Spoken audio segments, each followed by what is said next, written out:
Welcome, Bears fans, to the Bear With Me Chicago podcast, a free family-friendly podcast for your whole Bears family. Probably noticed this week we're not in our normal studio, so appreciate your kindness and patience with us as we record remotely.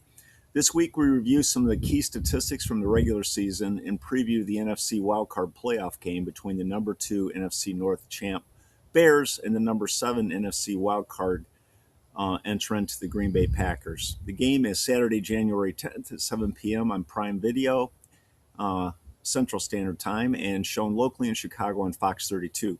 The game will be broadcast by Al Michaels, who's doing his 31st postseason game, and Kirk Herbstreit.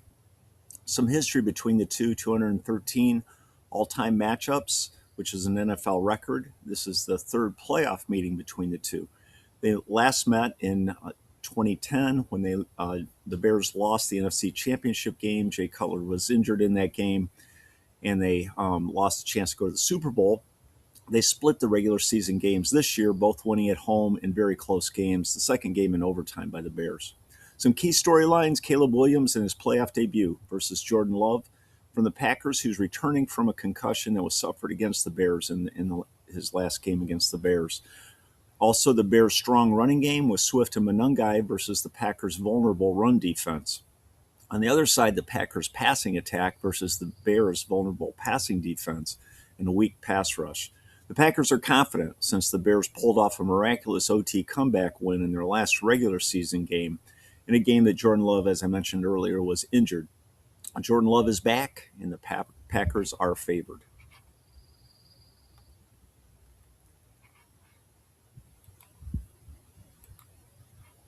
Chicago Bears injury report: on offense, Odunze, DJ Moore, Ozzie Trapillo, and Braxton Jones all practiced in full on Thursday and are expected to play. On defense, Kyler Gordon practiced in full, while unfortunately C.J. Gardner-Johnson, Joe Trianka, and Amin Abenagaji are unfortunately out with concussions. Just some team stats from the regular season. The Bears were ninth in points at 25.9 points per game. In total offense, they were sixth at 395 yards per game. Their run per game was 144.5, which was third in the NFL, and their passing per game was 225 yards, which was 10th. Their third down conversion rate was 42.7%, which is seventh in the league, and they're allowing only 24 sacks this year, ranked them third in the league, which was an amazing improvement over the 60-plus sack numbers from last year. On defense, unfortunately, they're 29th out of 32 teams overall. However, their turnover differential is plus 22, which led the league, and we'll look at it later when we get to make our predictions. For the Bears, some key player leaders: Caleb Williams had 27 touchdowns, 7 interceptions, threw for almost 4,000 yards, had a passer rating of 90.1, only completing 58% of his passes, however. Rushing-wise, he rushed for 388 yards, recorded 6 game-winning comebacks. DeAndre Swift led the Bears in rushing at 1,087 yards, 9 touchdowns, while Kyle Monangai chipped in with 783 yards and 5 TDs. Tremaine Edmonds led the Bears in tackles with 112. Montez Sweat led them in sacks with 10, and Kevin Byard led them and the NFL in interceptions with 7. Next, to look at the elite receiving corps for the Bears. As you can see, the Bears had 4 receivers with more than 650 yards, led by Colston Lovin with 713. DJ Moore was 682, and Rome Odunze, who missed most of the season or much of the season, with 661 yards. Luther Burden came on strong in the last few games, rising to 652 yards, and Cole Kmet was always a steady receiver, contributing 347 yards on limited targets. For the Green Bay Packers, their injury report: Jordan Love is returning, as I mentioned earlier. Wide receiver Matthew Golden has also been cleared to play, and wide receiver Devontae Wicks is out with a concussion. Right tackle Zach Tom and Malik Willis are questionable and are key to this game for the Packers, especially a right tackle Zach Tom. On defense, safety Javon Bullard is questionable but is expected to play. Some team stats for the Packers: they were 18th in the league in yards per game. In scoring, they were 16th. In defense, they were 12th overall. On offense, they ran at 119 yards per game and passed at 226 yards per game. Some key player stats: Jordan Love led them, even though he missed several games with that concussion and injuries. At 3,381 yards, he had 23 TDs and 6 interceptions. Josh Jacob ran for 929 yards and scored 13 touchdowns. Romeo Doubs led them in passing receptions with 724 yards and 6 TDs. Quay Walker, the linebacker, led him in tackles with 128. And Micah Parsons, even though he missed a significant portion of the season, led them with 12 and a half sacks. Fortunately for the Bears, he is on IR.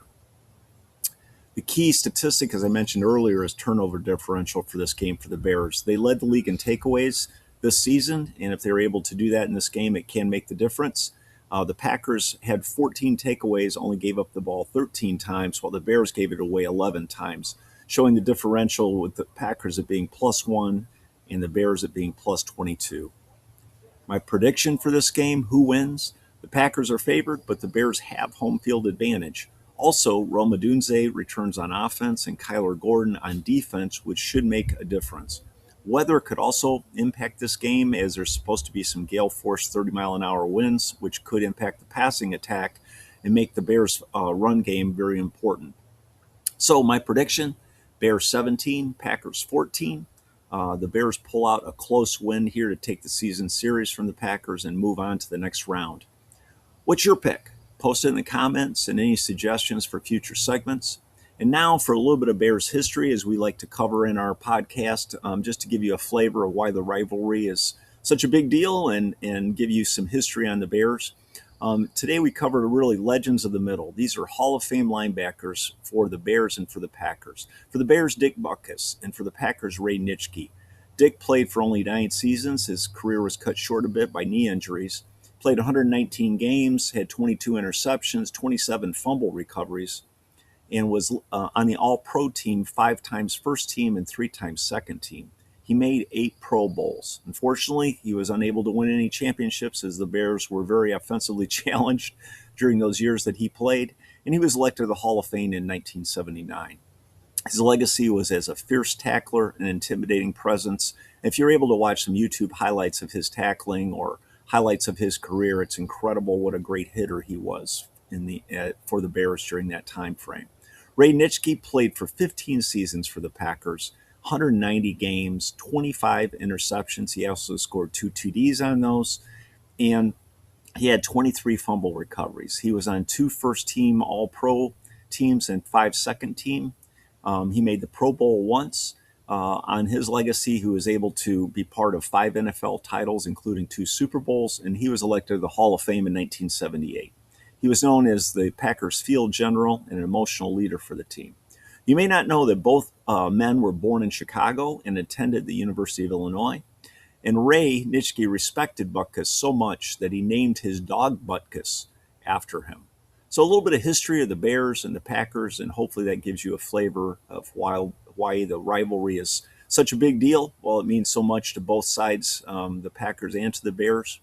And so just appreciate you joining the podcast today. Hope you enjoyed it.